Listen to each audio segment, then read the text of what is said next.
Secret 30-year-old cabinet papers have given an insight into the frenetic first months of the Hawke government. The National Archives has released more than 7,000 documents covering the end of the Fraser years and Labor's return to power. As Greg Jennett reports, a spy scandal and sweeping new economic policies dominated the government's workload.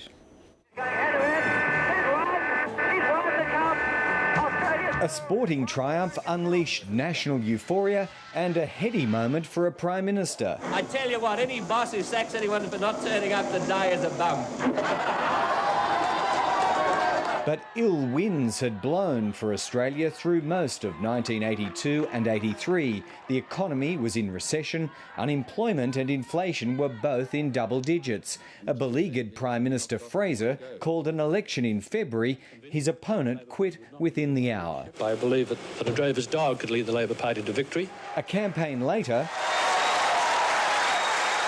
the Hawke government was installed with a 25-seat majority. Barely a month old, it was hit by a national security scandal. Mr Ivanov is the second Russian diplomat expelled by an Australian government. In 1963, the Menzies government expelled a first secretary, accusing him of engaging in elaborate preparations for espionage. ASIO told Cabinet Soviet embassy official Valery Ivanov was a KGB spy. Worse still, he was cultivating Labor lobbyist David Coombe.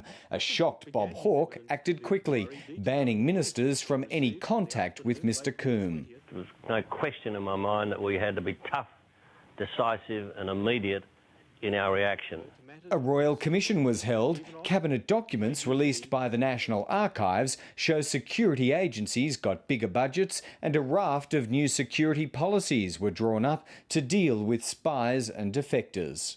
Ministerial conduct and national security didn't prove to be enduring problems for the Hawke government. The thousands of cabinet papers released today tell the story of its main preoccupations in its first year, reviving a sick economy and delivering on Labor's promises after 7.5 years in the wilderness. If you do not move immediately, you will be arrested.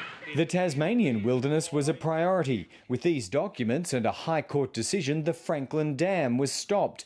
Medicare, unfinished business of the Whitlam government, became a reality, despite the grim economic times and a massive blowout in the deficit. These were tough and challenging times. The dollar was floated and a cord helped bring wages and inflation under control. Even the drought broke. And a sense of celebration was in the air. Greg Jennett, ABC News, Canberra.